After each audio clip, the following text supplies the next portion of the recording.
U.S. pledges to improve Ghana's power sector with $3.8 million. Aviation workers signed declaration to address critical safety issues in air traffic management. News are live on GBC24 and GTV. My name is Soyoko Kwakutre. And I am Micheline Taka. To help us with the sign language is Robert Frimpoma. So you're welcome. The Ministry of Power and the United States Agency for International Development, USAID, have officially launched a program known as the Integrated Resource and Resilience Planning IRRP project. Under the project, the U.S. government has pledged to support Ghana with $3.8 million to improve on the sustainability and efficiency of the power sector in the country. The Deputy Minister for Power, Mr. John Abujinapo, and the U.S. Ambassador to Ghana, Robert P. Jackson, expressed their commitment to improve power supply in Ghana. Under the U.S. government Power Africa Initiative, USAID will support the Ghana government to develop a comprehensive power sector master plan through the IRRP project. The Energy Commission, which is the mandated agency for energy planning, will be the focal institution for the IRRP project. Other key stakeholders include the Volta River Authority, Bui Power Authority, Grid Company of Ghana, Electricity Company of Ghana, Northern Electricity Distribution Company, Public Utilities Regulatory Commission, and the Millennium Development Authority (MIDA). The Deputy Minister for Power, John Jinapo, said, in addition to facilitating the attainment of power sustainability, the project also aims at ensuring that the power sector policies are consistent with the broader social and economic policies that are compliant with the 21st century. Even as you roll out these projects and programs, let's have in mind that cost is a critical element, because when you have power available, but that power is expensive, it means that industry cannot consume that power. And so we must work towards ensuring that we deliver power at a competitive price for industry, commerce, and businesses to thrive. The U.S. government will support Ghana with $3.8 million to help the country overcome its power challenges. The U.S. is already supporting Ghana in various power intervention programs that include Power Africa Partnership for Growth, the Millennium Challenge Corporation, Ghana Compact 2, and Capacity for Low Emission Development Strategies.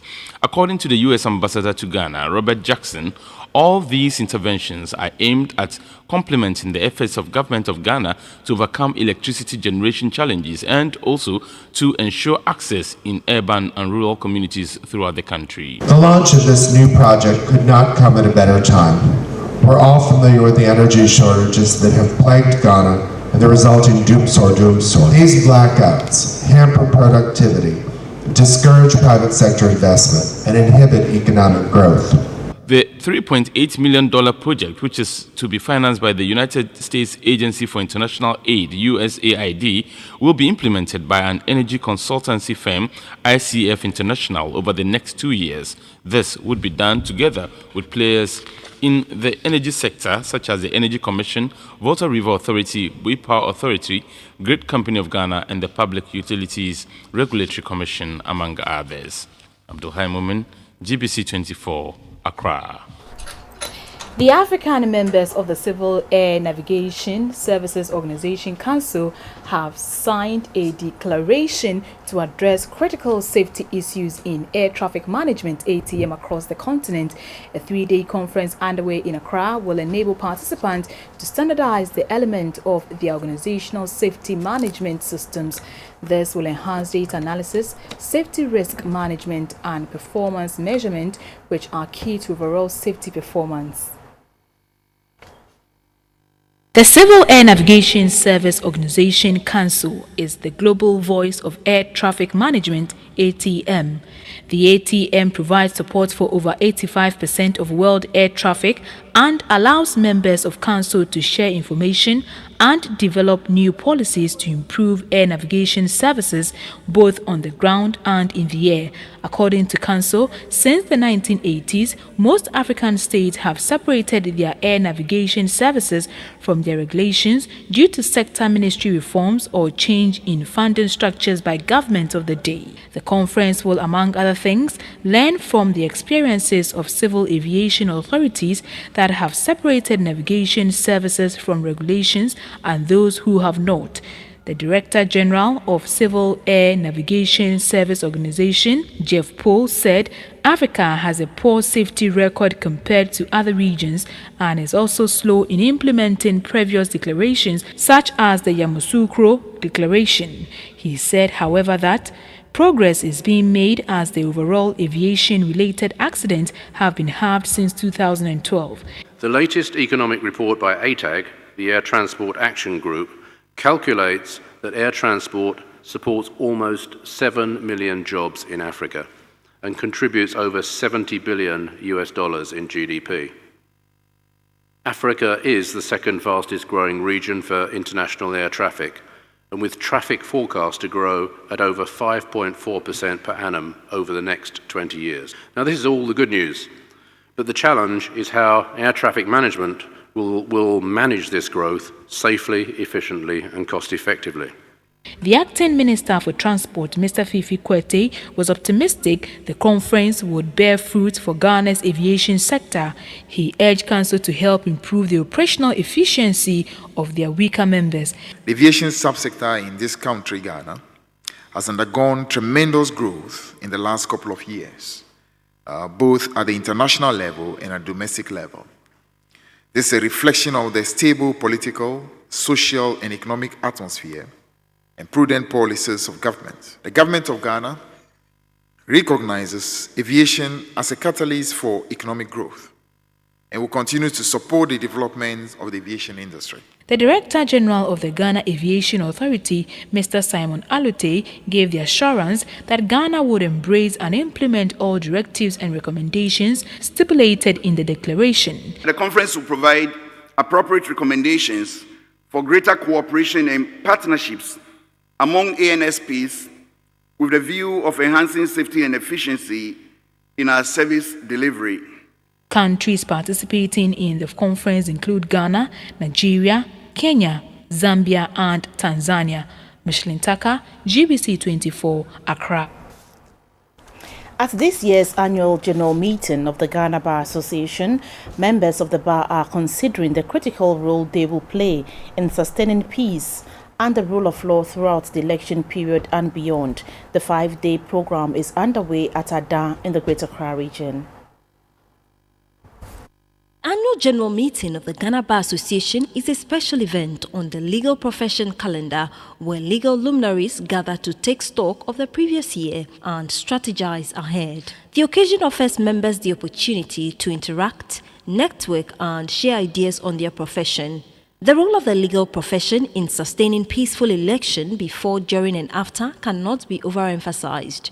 In the 2012 elections, it took the courts to settle the impasse in the election petition saga. It is in this vein that the Ghana Bar Association is holding its AGM on the theme, the role of the legal profession in sustaining peaceful election before, during, and after the elections. Speakers did not mince word on the need for the lawyers to guard the peace of this country, as the citizenry will look up to them for interpretation of the electoral process. People will be looking up to your utterances and posture before and during elections in order to make informed choices. That is why lawyers must be circumspect in all their ways. It is important that lawyers watch their public utterances and avoid saying things for the sake of political expediency. Legitimate elections depend on legal corrections of any mistake or unlawful electoral actions through the appropriate channels. Since all elections may give grounds for disputes, the development and application of effective electoral dispute mechanisms is critical to the validity and credibility of elections. The Minister for Justice and Attorney General, Mrs. Marietta Brewer-Piaupong, reminded the lawyers on the need to hold in high esteem the ethics of the profession. As legal practitioners, we have an important role to play in ensuring that we uphold the peace in this country and that we follow the tenets of our profession and the rule of law. As a bar, we are also bound by the Ghana Bar Association's constitution, our code of ethics and regulations, which are powerful tools in our democracy. The Chief Justice, Her Ladyship Mrs. Georgina Theodora Wood, entreated members to put their country first ahead of their political affiliation in this election year. The temptation to covertly and even more crucially, to overtly identify with political parties becomes stronger as election day draws closer. Inherently dangerous, however, is where we allow blind allegiance or loyalty to becloud our sense of judgment, our sense of right and wrong, and so compromise objectivity, integrity, and those other high ethical values and norms which lie at the core of the legal profession. The Ghana Bar Association later launched the first edition of the Accra Bar Journal that chronicles the activities of the bar.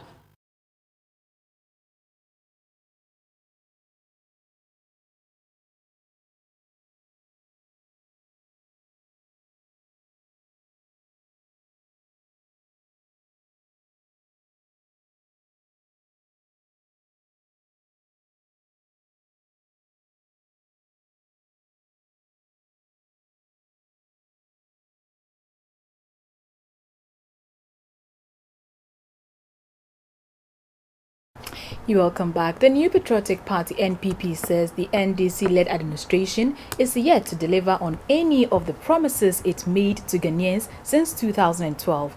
At a news briefing in Accra, the party's communications director, Nana Akomia, says the NDC's promise to transform the economy has not yet come to fruition. He says this provides evidence that the current administration has nothing good to offer. According to the NPP's communications director, Nana Akomia, when President Mahama became president in 2012, he promised to maintain macro stability, ensure discipline in government expenditure, and implement the single spine pay policy. However, these promises have not been fulfilled. Yesterday, the president was quite upbeat about creation of more regions for this country. And he was looking at about 5 new regions after he set up a committee to look at it and evaluate it and all of that. And he thinks that we should be able to do 5 more regions. In 2009, the president made 2 big pronouncements on the creation of a second region out of the northern region. 8 years down the line, there has been no such fulfillment. Today, 8 years down the line, is promising another 5. So the question is, what happened to the 2009 creation of a region out of the northern region? Now, when he came into power, became the president in July 2012, he said that among the priorities that he was going to be engaging was to consolidate our achievement in holding down inflation and maintaining macroeconomic stability. At that time he was speaking, inflation was single digit. Now he said he was going to hold it down. What is inflation today? 4.5 years down the line, inflation is more than 16%. More than 16%. So he failed. He said he was going to maintain macroeconomic stability. Where's the macroeconomic stability? Today we are the IMF to get policy credibility. He also told us that he was going to maintain discipline in government expenditure so as to avoid unbudgeted expenditure that can distort the economy. He spoke in September. In December, he led this country to the biggest deficit in the Fourth Republic, when he had promised just 4 months earlier that he was going to maintain discipline in government expenditure. Talk about the cedi. At the time he was speaking, the cedi was 1 cedi 80 pesos to the dollar, and that he would maintain the value. Today, the cedi is almost 4 cedis to the dollar. At one point, it became the worst depreciated currency in the whole world under President Mahama's watch. He also said that he will effectively implement a single spine salary structure for public services so that improved remuneration can lead to increased productivity. This was in 2012. 4 years down the line, as we speak, hospital pharmacies are on strike because they haven't resolved their single spine issues. Civil servants just called off a strike over single spine issues. So even resolving single spine that he made his bold promise 4 years down the line, he has not been able to do that. Nana Acumia said the NDC has demonstrated that it is not ready to deliver on any of the promises. He therefore urged Ghanaians to vote the NPP into power in the upcoming elections. But we believe that Ghanaians want to see real change. That if you say that we have taken off, we have indeed taken off. That if you say you would ensure proper governance of our natural resources, you will not let Galamsey destroy this country. Water delivery systems in Chebi and all have been shut down because of Galamsey. Cocoa farms have been destroyed. Rivers that were there since Kweku Ananse's time, the Birem, the Yankobra, all of them destroyed. And then you said you ensure governance of our natural resources. So when you say the word, you would do it. That's what we're asking. And we are telling Ghanaians that President Mahama has not lived up to his word. Meanwhile, President John Mahama says the government will ensure that agriculture is highly mechanized to entice the youth into it. A number of initiatives, including the establishment of farmers' service centers, will be put in place to make agriculture attractive. The president was speaking at a ceremony to highlight the NDC's 2016 manifesto titled Changing Lives, Transforming Ghana. The event was a prelude to the main launch of the manifesto on Saturday, September 17th in the Bunahafo region. The over 120-page manifesto has been segmented to 4 key areas. They include putting people first, strong and resilient economy for job creation, expanding social and economic infrastructure, and transparent and accountable governance.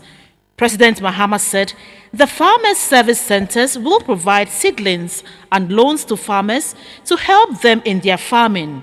Also, the government will set up storage facilities to cut down on post-harvest losses. Farmer service centers will be established all over the country.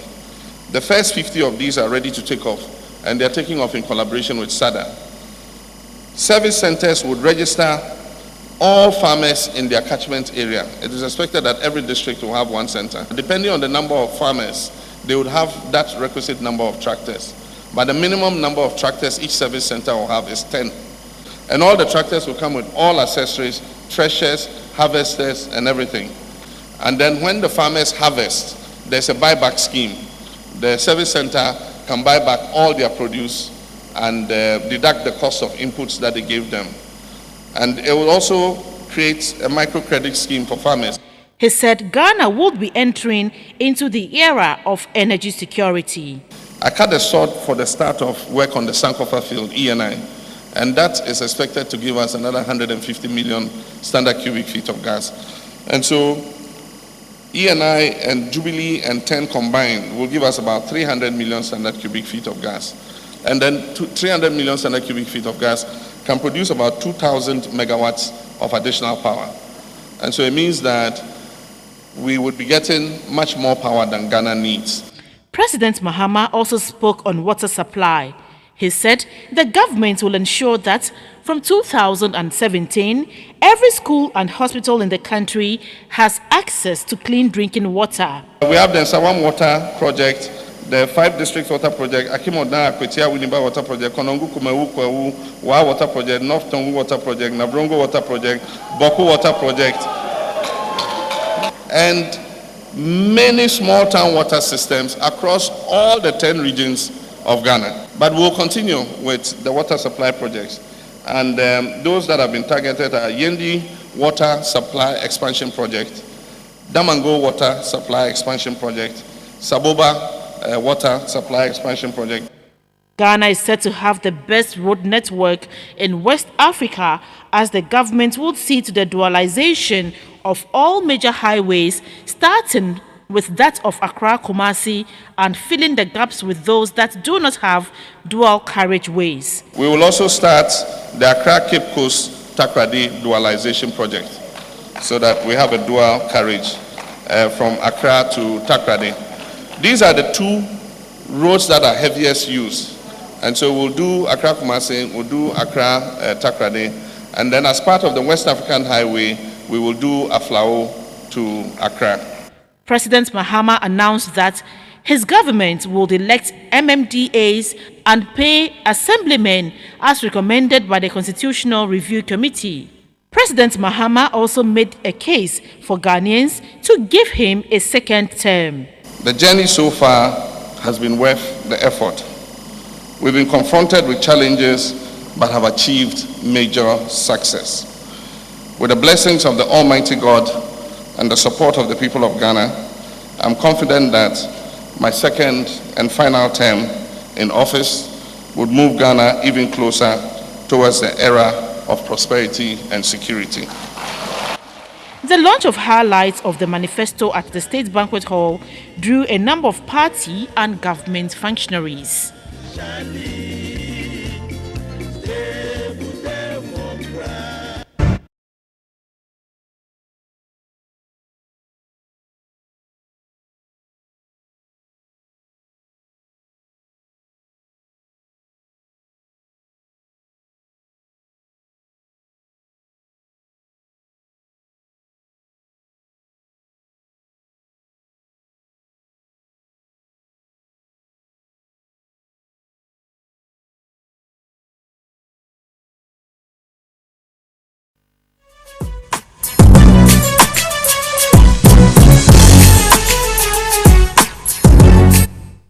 Hello again, still news are live on GBC24. My name is Maurice Ogbete. Let's do business. The year-on-year inflation rate recorded in August 2016 stood at 16.9% compared with 16.7% recorded in July 2016. This signifies a marginal increase in prices of goods and services by 0.2%. The Food and Non-Alcoholic Beverages Group recorded a year-on-year inflation rate of 8.5%, a 0.1 percentage points lower than the rate recorded in July 2016. The main drivers were vegetables, mineral water, soft drinks, fruits and vegetable juices. The non-food group recorded a year-on-year inflation rate of 21.5% in August 2016 compared to the 21.2% recorded for July 2016. 6 subgroups recorded year-on-year inflation rates higher than the group's average rate of 21.5%.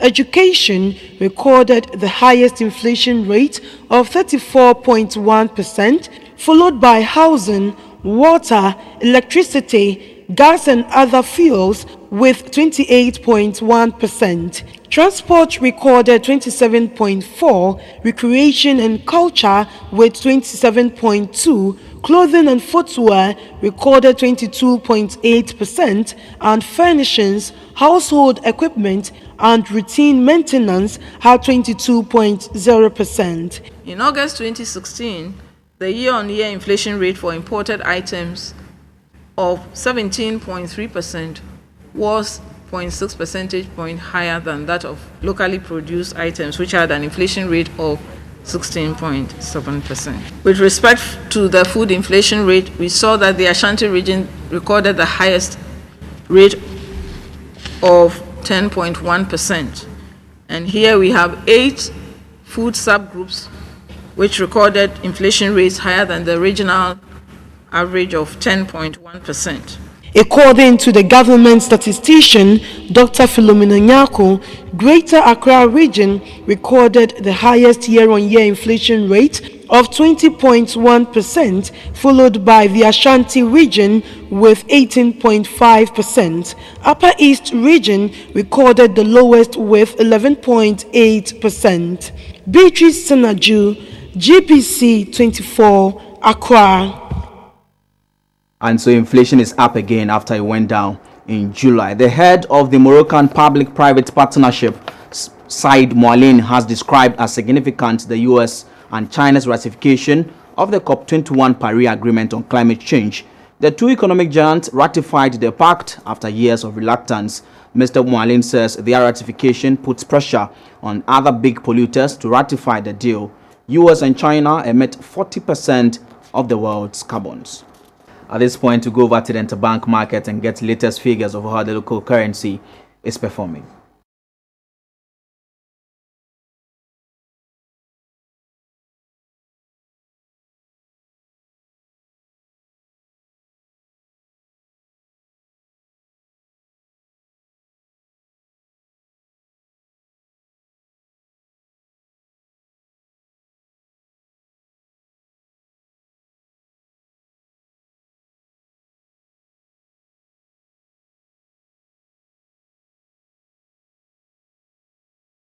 We also bring you latest prices of gold, cocoa and oil on the international commodities market.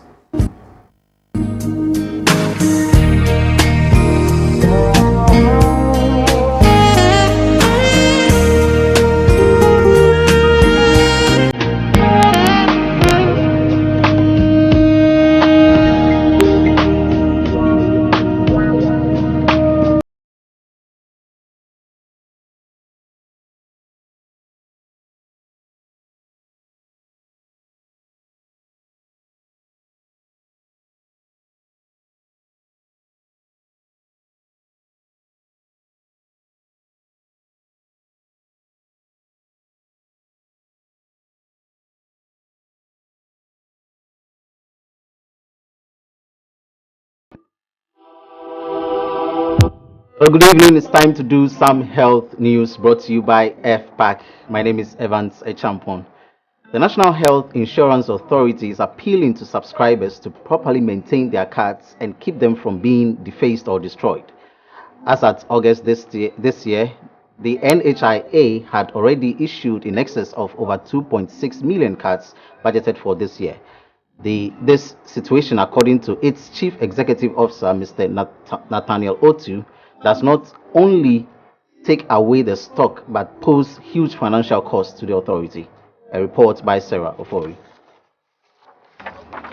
The National Health Insurance Scheme is acclaimed for issuing instant biometric cards since it was introduced about 2 years ago. Among other things it seeks to do is to provide a clean database and verify claims from service providers. In the past, you had duplications, some people with 3, 4, 5 cards. They were all a cost to the system. Apart from being a cost to the system, it posed also integrity challenges. So now our database of members is clean and each person is entitled to a card. The system identifies you as far as your data has been taken. So when you show up to register again, it will come up that you've already registered and we won't issue you a new card. Finally, we have linked the registration to our claims system. And what we want to do is to make sure that when a healthcare provider says somebody has attended hospital, it is indeed true that they have attended. So inside the card, your data is there. All the data that will identify you. So it helps us to have a back-to-back confirmation from attendance to payment of the bills. The biometric cards are issued with a pouch to protect them, but it appears that the cards are sensitive to heat. We say a man, I am fan of hospital. And say, "What my wound I have a year, and I will say any more nice." It's nice. Or the cool school. It's your buy, I say. Me suspect say a heat, but not sharing. In most instances, however, subscribers do not keep their cards well. At the beginning of 2016, our estimated new ID card issuance projection for the year was 4.3 million.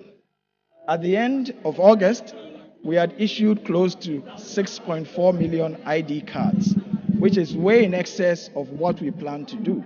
Beyond instituting measures to curb the depletion of stock, the NHIA hopes to engage its stakeholders to be responsible with their cards. Sarah for GBC24, Accra. And still in this segment, 56 newly trained medical doctors have graduated from the University of Cape Coast Medical School. At the ceremony, the Executive Secretary of the National Council of Tertiary Education, Professor Mohammed Salifu, said there is a backlog of doctor-patient ratio in the health facilities in the country. He therefore suggested that medical institutions devise mechanisms that will give equal access to poor but brilliant students to be enrolled in the various medical schools. The University of Cape Coast Medical School has churned out a total of 184 doctors who have been posted to the various health facilities across the country. A distinctive feature of the medical school is that trained doctors go through community-based experience and services to enable them experience at first hand the various ailments in a particular community and come up with requisite treatment. At the graduation ceremony of the medical students, various prizes were awarded for outstanding students who excelled in their various fields of study. Dr. Leanne Dedesaki took the Best Female Graduate Award, while Dr. John Kudiewu took the overall Best Graduating Student Award. The chairman of the Council of the University of Cape Coast, Nana Brew Butler, commended the school authority and staff for their dedication and urged the new inducted doctors to prove equal to the task. The Vice Chancellor of the UCC, Professor Dominic Dabre Kupol, said the school has opened a new community-based experience and service site at Asinkushia in the Central Region. He entreated the medical students to become worthy ambassadors in order to serve the community better. The Executive Secretary for the National Tertiary Education, Professor Mohammed Salifu, noted that the government will continue to support education at all levels. He urged the school authorities to take a second look at the fee-paying module at the medical school. The UCC Medical School, as we understand, operates on a full fee-paying basis. While we understand the nuances and the motivation for so doing, we wish to urge the university authorities to look at the financing model again and to make some adjustments to allow poor but needy candidates to access the course. Issues of equity and inclusiveness are crucial pillars on which the policies for providing education in this country are established. And we strongly recommend that this transcends what the institutions do to the best extent possible. The newly trained medical officers were inducted by the Ghana Medical and Dental Council, GMC. Congratulations. And that's the health segment brought to you by FPAC, Blows Your Pain Away. International news comes up shortly.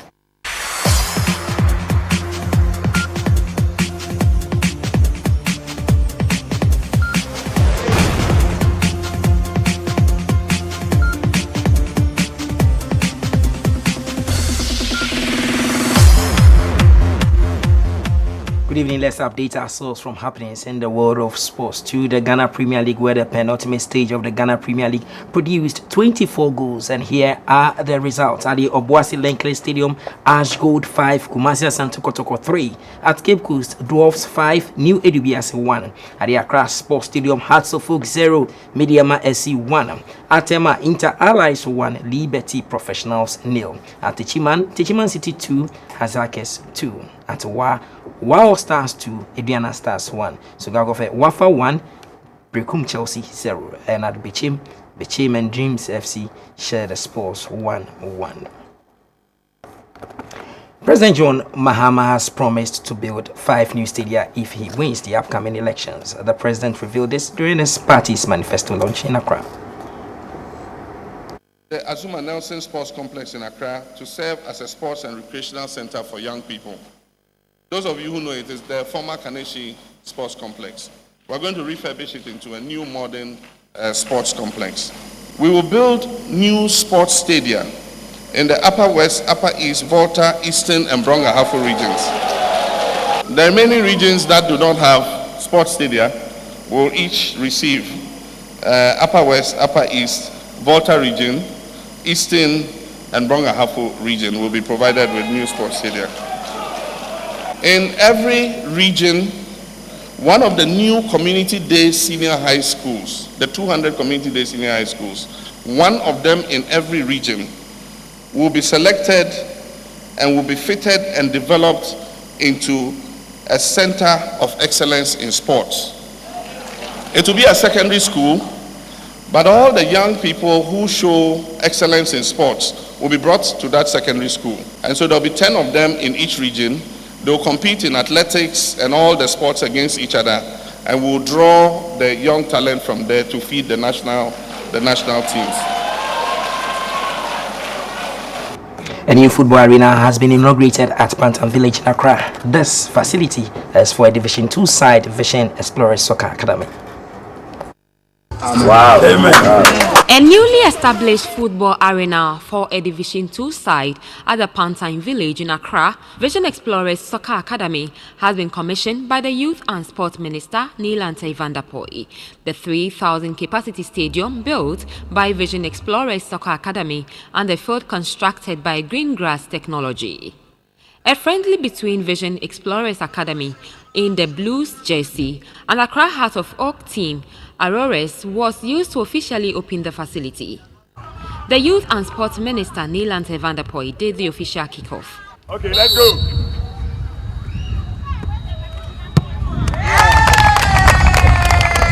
The minister quickly went to the new dressing room, changed and donned the number 6 jersey for Vision Explorers Soccer Academy. He played for 10 minutes. After that, he returned this time in the Heart of Oak jersey and also lasted 10 minutes. Vision Explorers Soccer Academy is coached by former Heart of Oak marksman Charles Taylor. They won the game by 2-0. Some officials describe the facility as important to the development of the game in the country. Ghana as a country can only be built when government, individuals, private and corporate come together to work for the success of this country.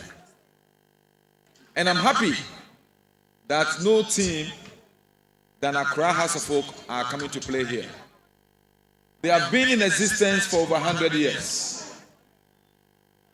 And I believe as they play on this field, supporters and leaders of Accra House of Oak will be asking, why haven't we been able in our years to do something like this?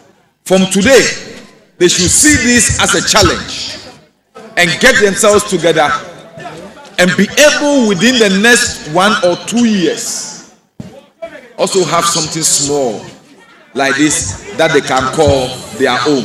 Officials of Vision Explorers Soccer Academy say they hope to become the hub of supplying talented footballers who replicate and exhibit standards set by football legends to feed the global football market. That's all for sports. Michelin is standing by for some news from the world of art and entertainment.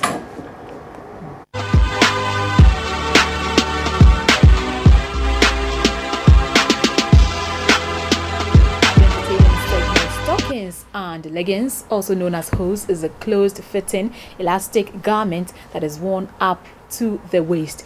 For most people in other parts of the world, leggings is worn to either protect the legs from cold weather or cover the exposed legs. In Ghana, stockings is in vogue for both the young and old. The Entertainment Desk sought to find out more about this fashion trend. Before the 1590s, stockings were made of cotton, linen, wool or silk. It was later discovered that nylon stockings are cheaper and durable compared to the cotton and silk. Stockings or leggings add a flawless look to the legs. It also provides additional warmth, especially in cold weather. The underwear has become the preferred choice of casual wears for many, especially the youth in Ghana. According to some traders, the demand for stockings has increased significantly. I don't want my skin to show. I just want to cover it. That's why. I feel nice because it's covering my body. These ladies explain why they prefer stockings to other clothing. People prefer stockings because it's affordable and makes ladies look good and comfortable. Na aye kama na fe na why kama for 90 mun ya de obi ye wedding na otimi use Stockings can be used for weddings and other occasions. Stretching long tops. It's good for long tops and mostly not appropriate for short tops. Since your baffy won't say look decent, but I wish I'm short now. One cause I won't cry ferry. Fashion experts say people who would want to wear stockings look presentable if they wear them under a dress or skirt that falls just above the knee. And thank you so much for watching the news. That's it for now. Good evening.